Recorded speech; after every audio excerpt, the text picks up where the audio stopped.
We're gonna play around with custom editors today and show you guys kind of how easy it is to work with this stuff, where you can find information on how to make custom editors.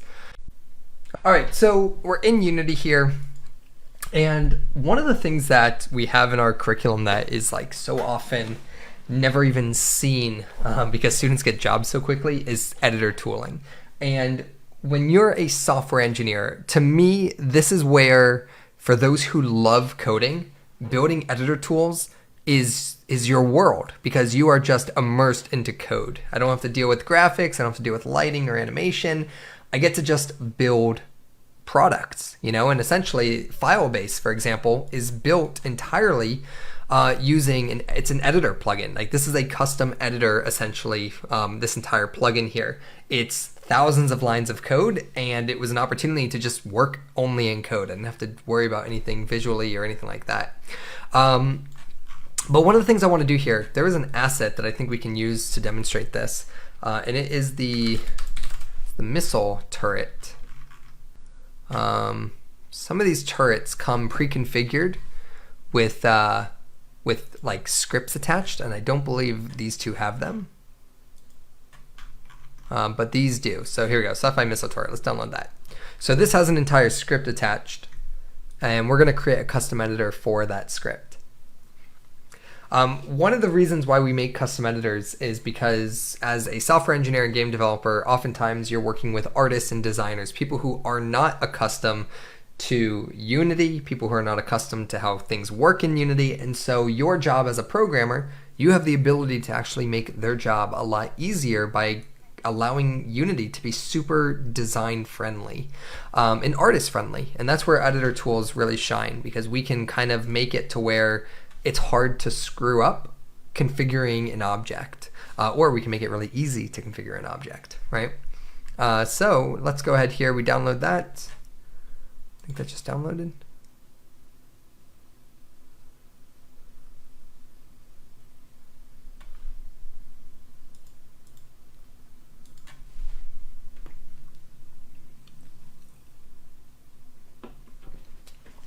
Just gonna let that finish up here. I actually thought it did. Maybe I missed it. Okay, here we go. We're going to import that.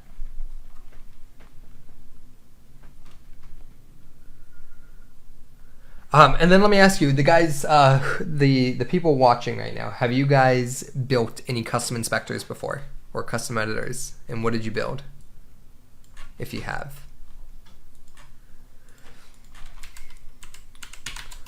And I'm going to go into our props. We have our sci-fi missile turret, and let's go into the demo scene for this. Okay, so here's our demo scene, and if we just run this, you guys have seen this asset before. You hit the space key, and it fires out all these rockets, and it's super loud, so I turned off the audio. But basically, it's going to go ahead and fire out these rockets. They're going to go off into the distance, and if we look at this actual missile turret here, it has a few options. It has missile type, homing, and normal. And if I change it to homing, no change is happening here. However, you have a target here. So if your homing type and your target is null, it will essentially fail, or it has a fail safe in it to where there's no target. So I'm just going to go straight. But in the event it did have a target, you could assign it a target, for example.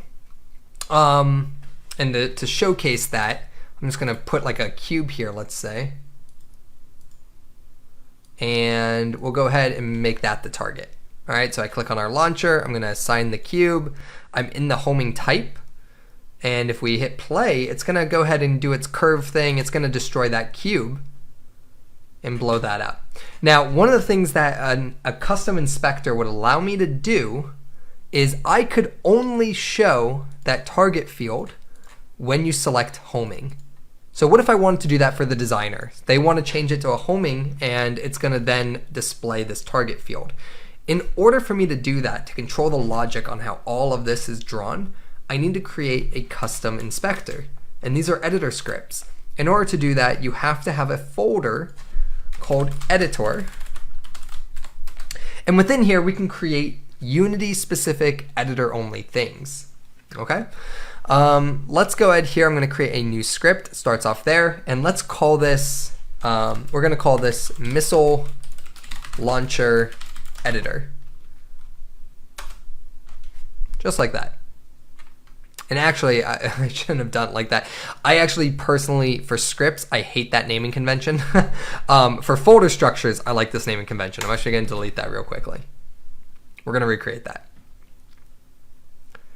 For your scripts, always get in the habit of doing Pascal casing. So we're going to do missile launcher editor.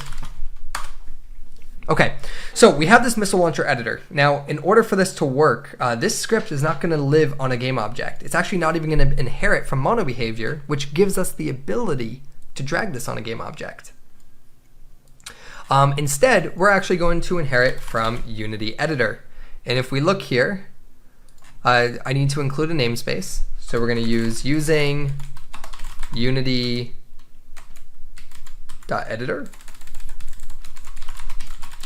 UnityEngine.editor. Oh my god, where is this? There we go. All right, we're going to use the Unity editor, and then we will be able to inherit from editor.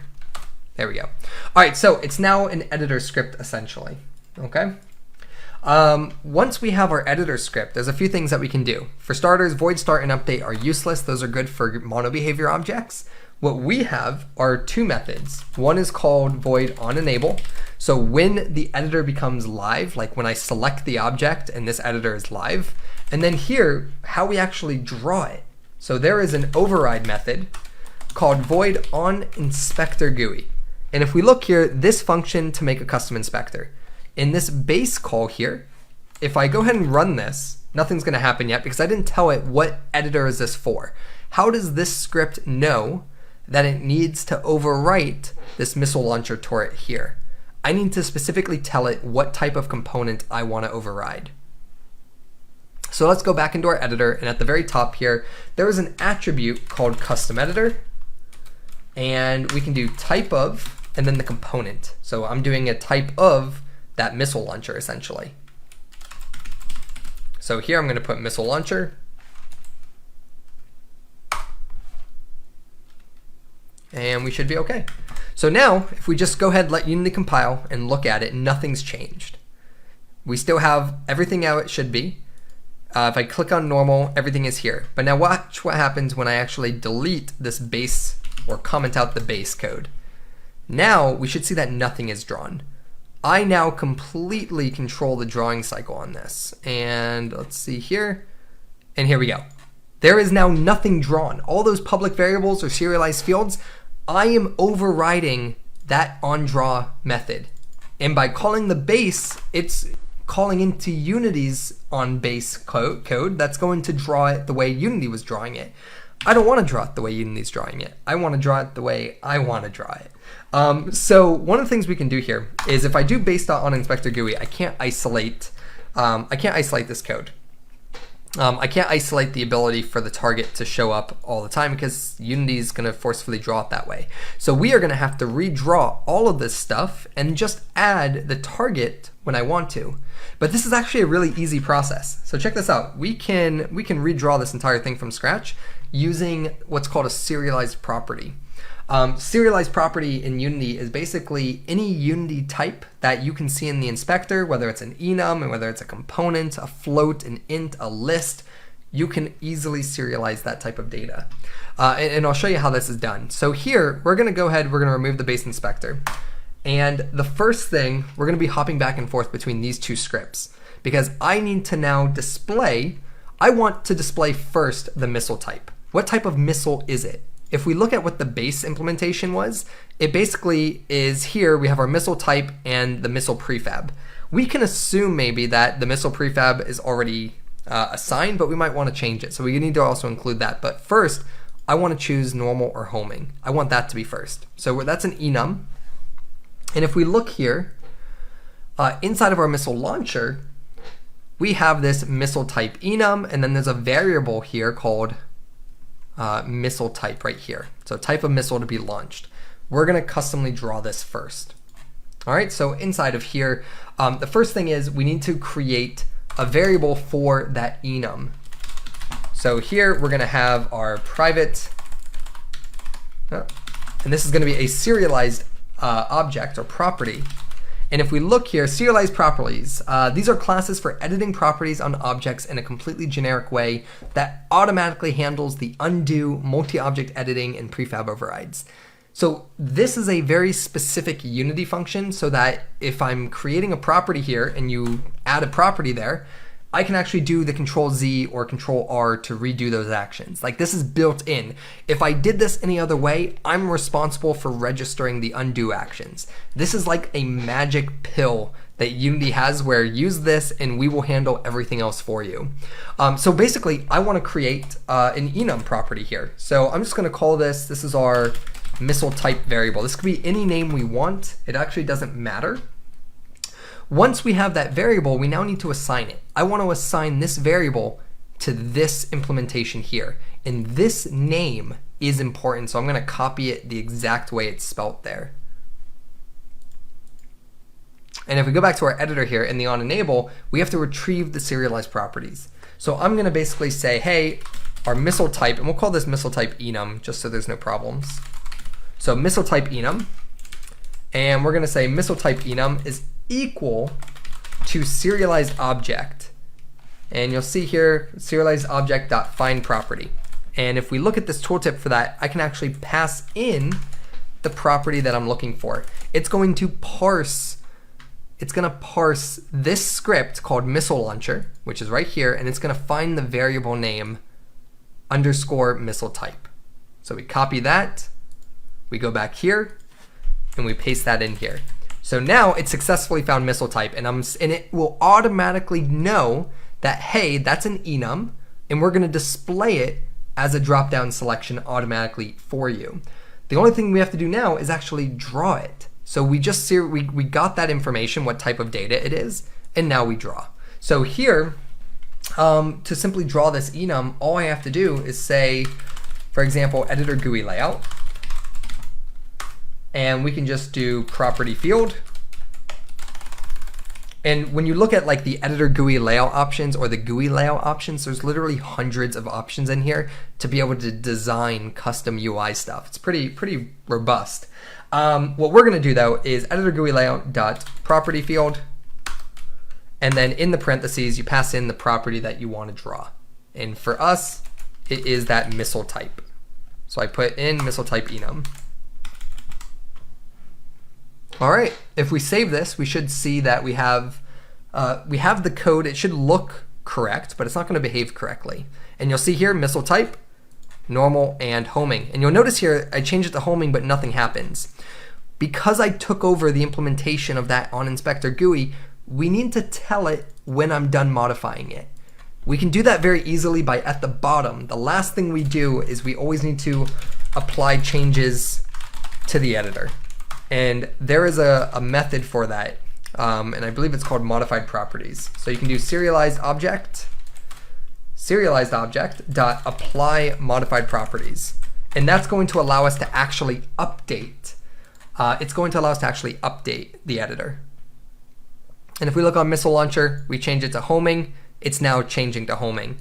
And everything is working okay. Now, something I will say, there are some interesting behaviors on this where when you look at documentation, they always recommend that before you read the properties, you update them to see if they've been modified by potentially other editor scripts. So it is always a good idea, grab default values, essentially, where you're doing a serialized object dot update. And what that's going to do is just grab the object, display the object, check for changes. If you do that every single time, then you are going to be so safe when you build on Inspector GUIs, and you're not going to have some unknown strafe behaviors. All right, so let's check this out. So if we look at our missile launcher here, we have missile type normal and homing. And now what I can do is I can actually display information based on which one it is. So if I open up our editor here, we know that this missile type is an enum here. And what we want to do, Let me see here. Hang on.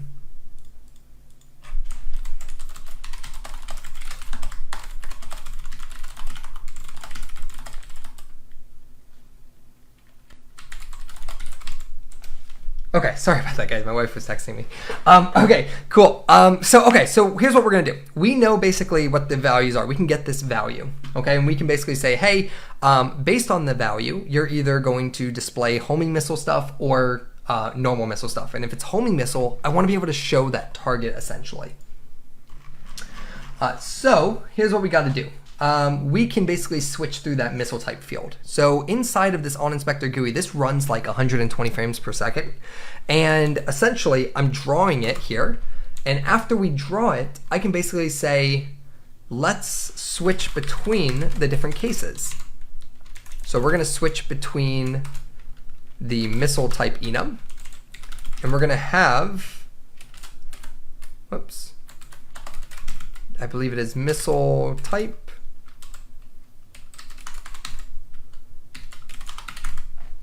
Let me see here.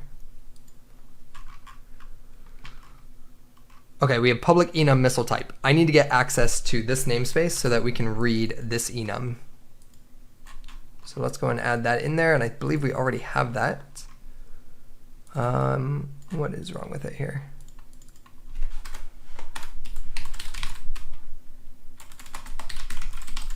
Let me see. Missile launcher dot missile type dot, here we go. Okay, normal. All right, so you're either a normal homing missile, and let's see, cannot implicitly convert type game object file based missile launcher dot missile type to Union serialized property. All right, that's gonna be a problem. It can't read because I think it doesn't know what that is. So what we might need to do, hang on, I think we're gonna have to, can I do missile type? No, I can't. I want to get the value essentially of that enum. Because this here is returning a property field. Okay, this returns true or false property field. The challenge now is how do I get that value? And I'm blanking on that implementation. It's not letting me read the missile types the way I wanted to. Let's see here. This is missile type there. Serialized property missile type. And let's see here. Let me try this. Missile launcher dot missile type. And let's do a type and equal that to the value of our enum. So missile type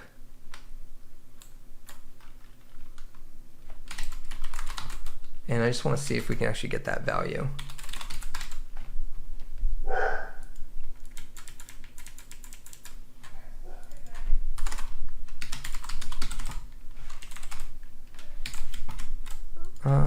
Hang on, I just want to see if it's going to let me do this.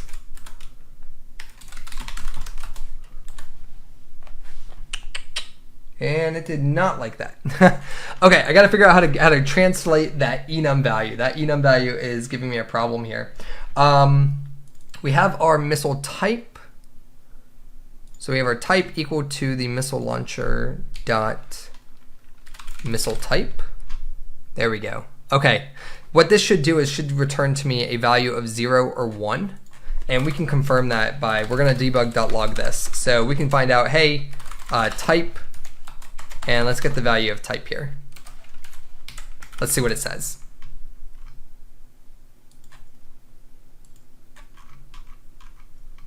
So let's go ahead, let's open that.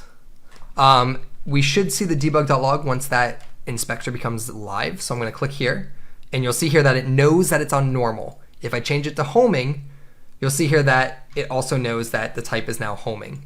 Okay, so it knows now which one we're on, which is important because I want to display different things based on when it's normal and when it's not. All right, so here we're going to switch through that type. So here we're going to switch through And I think we can just do type like that. And then I don't know what the actual value of this thing was. This is type normal. I'm not sure if that's going to matter. Okay, I'm not sure if this is going to have to be in string mode or not. We'll try this in a second. I think it's actually enum mode. So here we should be able to do case type dot type or case missile launcher normal. Should be able to do this. That's what I'm hopeful for.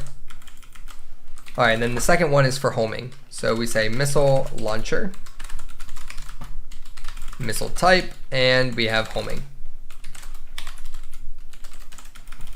Okay, so we're gonna add which type we are, and then we're gonna draw something specific to it. So let's go ahead here. We're gonna just add a debug.log for the normal one and a debug.log for the missile type. So it's automatically, basically 160 frames per second or 120 frames per second. It's going to be updating between those two. And we should see that change here. So normal is being called and homing is now being called. So if we look at this, it knows that it's being on homing. And so we want to display information based on that. So here's how we do this. We now need to display, if you're a homing missile, I want to display target options. Now, in order to do that, we have to go back to our missile launcher and understand what a target is. If we look here, we have our target variable, which is a transform. It's serialized. So the first step is to first define that transform object. So here, we're creating a new serialized property, and this is going to be the, I don't know why I called that missile type enum, but that's fine. This is going to be the target transform. And this variable doesn't matter. This could be whatever we want to call it. This is the target transform that I want them to assign via the inspector. Once you have that target transform, we then need to actually get the value. Unity has no idea that this is a transform component. We're going to tell it that it's a transform component right now. So when I say transform, target transform equals serialized object, and I do find property, Unity is going to find that property and it's automatically going to interpret that it's a transform component and it's going to display it correctly. This property field needs to match that one. So now that we have that, then we can actually begin displaying. I'm going to display the target options and we're going to say editor GUI layout. And we want to do exactly what we did above, where we say property field, and I'm going to pass in target transform. And now we're only going to draw that stuff when we're on the homing missile. And you can imagine how in-depth you can take this, right? You can create all sorts of different rules. You'll see here that missile type is normal. It's just going to go straight. And if we actually test this out, some things are probably going to break because we're not implementing everything. But if we hit space, it's going to go. And everything actually seems okay. If we go to homing, I'm going to assign that cube, and we should be able to run this, and it should go after the cube. Let's see. And there we go. So based on the status of the missile, you can assign it a target or not. So we have total customization over this. I might want them to be able to update, for example, the missile type. The reason why it's still working is because if we look at the base, implementation here, if I were to add back that base call, so we're going to do base.onInspectorGUI.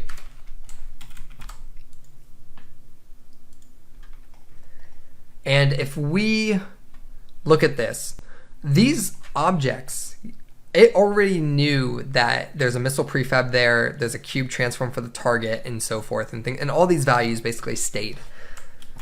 The reason that is because of this right here. This line is telling Unity to save that data. This allows me to actually do Control-Z to undo a selection or an object. It also allows it to save. So when I call the base implementation has its own apply modified properties. So that actually allows me, after I've applied modified properties to the base, by simply removing this, it still remembers what the original data was. So I could still hide this basically from developers if I never want anyone to change that object, but then you get into problems where they have to then modify the prefab directly to change it. And there's just many different workarounds here. But the important thing here is that because we are applying modifications, watch what happens if I assign the floor. I can now hit Control Z and it goes back to the cube.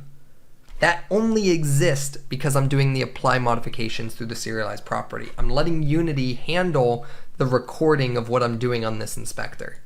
But it's optional to do that, and it's a little bit more complex to not do that.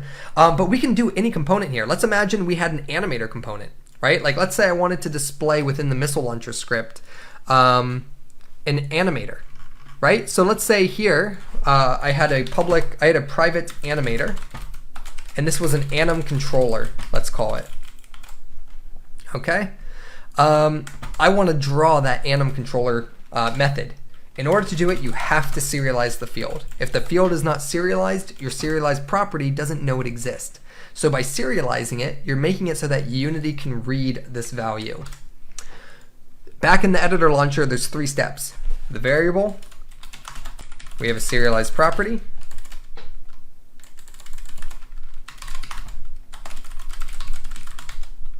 And then here, we call this our anim, basically. So here, we're going to say anim. And I don't think it's going to matter if it's the same as the other one. I'm not 100% sure. Let's try it. This is anim controller, as well as here, it's anim controller. So they're the exact same. This shouldn't matter. Now that we have that, we need to tell it, hey, what are we reading from? So we're going to say anim controller equals serialized object.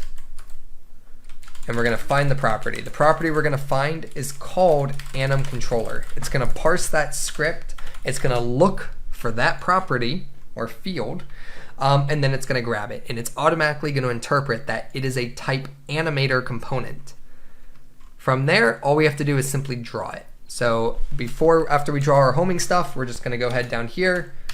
We're going to say editor GUI layout.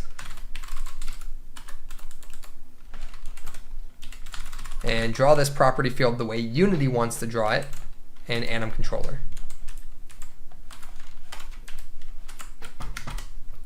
If we save that, hop back into Unity, and let's see how it looks. And there you go, anim controller. It knows that it's looking for an animator type object. And you can do that for any component, whatever component you want it to be. So working back and forth between these things, it's pretty easy to customize how that data is handled. But the big purpose of it is really to control this type of logic, where on a normal homing missile, we have the anim controller and missile type, but on a homing, a target dropdown becomes selected. All right. But yeah, I think that gives you guys a good basic understanding of kind of how easy it is to really start working with these editor scripts. There's only 2 functions you need: on enable, on inspector GUI. If we were to look at here, editor GUI layout on Unity, there are literally hundreds of things that we can do for editor GUI layout. All of these things can help us draw things. We can create sliders, text areas, text fields, vector 2 input fields, toggle boxes. And the difference between editor GUI layout is that the layout is automatically scalable and stretchable. So if you look at this, no matter how I stretch this out, Unity is going to draw it consistently. If you use GUI layout, if you use GUI, not GUI layout or editor GUI layout, then it's not going to be a fixed thing. You have to actually specify how many pixels is this. To kind of show you an example of this, I can go in here and I can actually, let's create a field, for example, and let's call this private, we'll call this private string, and just kidding there, we're actually going to call it over here. Let's just create a message that says missile properties. So before we do anything, we update, and here we're going to have a title for it. So here I'm going to do editor GUI layout, or editor GUI layout dot text, or dot label, I should say, label field, and then I'm just going to say rocket setup. And if we save that, let's see what that does. Let's go back to our missile launcher turret.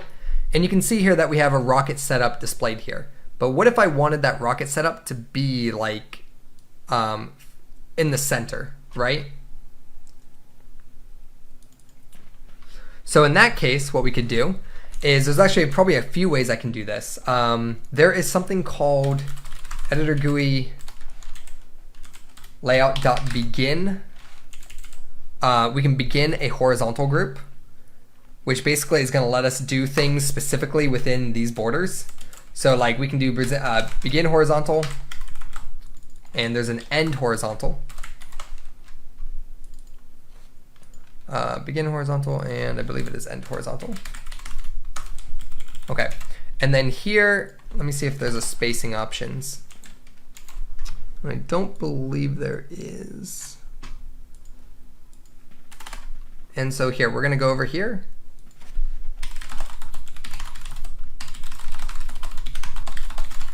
And we're just going to search how to center the text. And you'll see here UI text alignment, editor GUI layout, scripting API options. Let's go here. Okay, and they're using, yeah, those begin horizontal groups, and then here they're doing begin vertical, and you specify like the GUI layout width. Like you can basically set this thing however you want versus the Unity way, but when you use an editor layout, it's automatically just going to take the length of that inspector. Here, looks like we can also enable the label width here. I think we could do that one. Let me see here. Editor GUI utility.label width -26. Essentially is what that was. But you gotta get the idea here. Let me see if we can do a editor GUI, not layout, but editor GUI, just a label field like this. And now we have to specify a rect position. So how many pixels from the left, how many pixels from the top, from the right, and from the left, basically. And then here we can say rocket setup without layout. And it wants a rect, which we need to create. It's unhappy with that.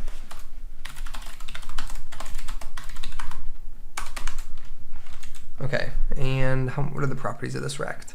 Okay, so it's a vector2 position. Okay, here we go. Float X and Y. Okay, so it's the positioning. So I'm gonna go ahead and say like, I don't even know what the positioning might be for this. I'm just gonna put like 100 by 100, and then the width is gonna be 100 pixels by 50 pixels. And then we toss that rect into here. So it uses a custom rectangle, which is what that stands for. And let's see how that behaves inside of our custom editor. But that's really for like getting super specific. And you can see here it's all the way down here. So our rocket setup here, it's just floating down here in the editor panel. And that's essentially what that's doing. So this here does look correct though. If we open that up, we said 100 pixels from the left. That's probably 100 pixels from the left. If we go back in here, let's change this to like 600. You can use these pixels to basically position this wherever you want to position it. And now it's all the way over here. So when you use an editor layout, it just makes it clean out of the box. So unless you wanted to do crazy customization or floating window type stuff, you don't really need to use the GUI, but it's available and you have total control. Let's see if there's anything else to show you guys. I think for the most part, that's gonna wrap it up. I think you guys are set. We'll do some more stuff with custom editors. You can make some really cool tools. If you ever created like a quiz game or a card game, like a trading card game, they use custom editors so that the designers can make the cards, right? They can put in the sprites, they can render out the cards, set all the properties of it. It's an easy tool that allows you to do it. A great example of this is Pokemon games, Yu-Gi-Oh, Hearthstone. All of those cards are built using a custom editor, and it automatically exports the quote-unquote card after a designer assigns all the properties to it. So really, really friendly thing. I don't know if I have it up, I can show you, but on the next one, we'll maybe play around with this a bit more. We created a Japanese learning app that has like thousands of index cards for learning Japanese, and those index cards were created by a designer who can actually just make the cards. They don't have to worry about Unity, they don't even have to know how to use Unity. They're just making the cards, they're assigning a difficulty category to it, and it's a custom editor tool for them. So it's pretty neat. So we'll do more stuff on this in the future. If you guys haven't yet, if you're new to these live workshops, you want a career with Unity and you haven't reached out to me on via DM or we haven't hopped on a call yet, let's definitely talk about getting you a career with Unity. It's an amazing time to do this. Yeah, I will see you guys next Tuesday. Thanks, everyone.